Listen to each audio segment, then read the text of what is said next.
বিশ্বনবী বললেন লাউ কাতাআতা জিলদাক, গায়ের চামড়াগুলো কেটে কেটে রোদে শুকিয়ে যদি মায়ের পায়ের দুইটা জুতাও বানিয়ে দাও, ছোটবেলা যে দুধ খেয়েছো সেটার এক ঢোক দুধের শোধ আদায় হবে না। এজন্য মা যে কি কষ্ট করে।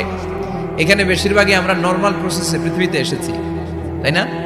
সিজারিয়ান বেবি খুব কম, থাকলে এক দুইটা।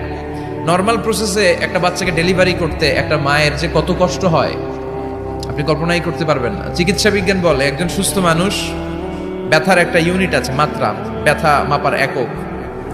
৪৫ ইউনিট পেইন বা ব্যথা একজন মানুষ সহ্য করতে পারে। ব্যথার তীব্রতা বা মাত্রা যদি ৪৫ ইউনিটের বেশি হয়, যদি ছাড়িয়ে যায়, হয় লোকটা বেহুশ হবে, নয় মরে যাবে। আমার আর আপনার মা যখন আমাদেরকে নর্মাল প্রসেসে ডেলিভারি করেছেন তখন তারা ৪৫ না 57 ইউনিট প্লাস ৫৭ থেকে ৬০ ইউনিটের পেইনও তারা ছাড়িয়ে গেছে। ৫৭ ইউনিটেরও বেশি ব্যথা তারা সহ্য করেছে, যেটা কোনো অ্যাক্সিডেন্টে আপনার দেহের ২০৬টা হাড্ডি আছে তো ২০টা হাড্ডি একসাথে কোনো অ্যাক্সিডেন্টে ভেঙে গেলে যত ব্যথা তার চেয়েও বেশি ব্যথা। এজন্য মায়ের মনে কষ্ট দেয়া যাবে? মায়ের মনে কষ্ট দিয়ে জীবনে কেউ সফল হতে পারে নাই।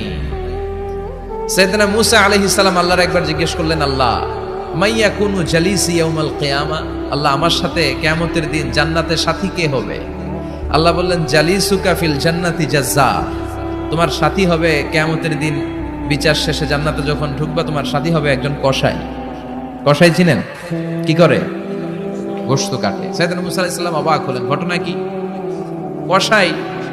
আমি হইলাম নবী আর আমার সাথে জান্নাতে থাকবে? হাউ কাম ইটস পসিবল, এটা কিভাবে সম্ভব? আল্লাহ বললেন, নিজেই দেখে আসো এটা কেমন কসাই। সাইয়েদনা মুসা আলাইহিস সালাম ছদ্মবেশে কসাইয়ের দোকানে দাঁড়িয়ে রইলেন। দেখলেন স্পেশাল বিশেষ কোনো আমল নাই, কসাই শুধু গোশত কাটে, গোশত বিক্রি করে। দিন শেষে দোকান বন্ধ করে প্যাকেটের ভেতরে গোশত নিয়ে বাড়িতে রওনা হয়েছে। বাড়ির ভেতরে ঢুকে যাওয়ার পর সাইয়েদনা মুসা আলাইহিস সালাম ঘরের দরজার কড়া নাড়লেন। কসাই বলে, মান আনতা, তুমি কে?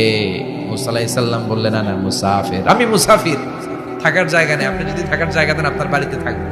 কসাই বলে, আসেন। সাইয়েদনা মুসা আলাইহিস সালাম ঢুকলেন। কসাই বলে, এই ঘরে একটু থাকেন, ওই ঘরে আমার একটু কাজ আছে।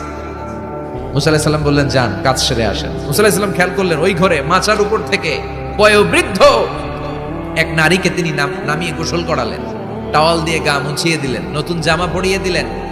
এরপর দোকান থেকে আনা সুন্দর গোশতের টুকরাটারে নিজ হাতে কেটে রান্না করলেন।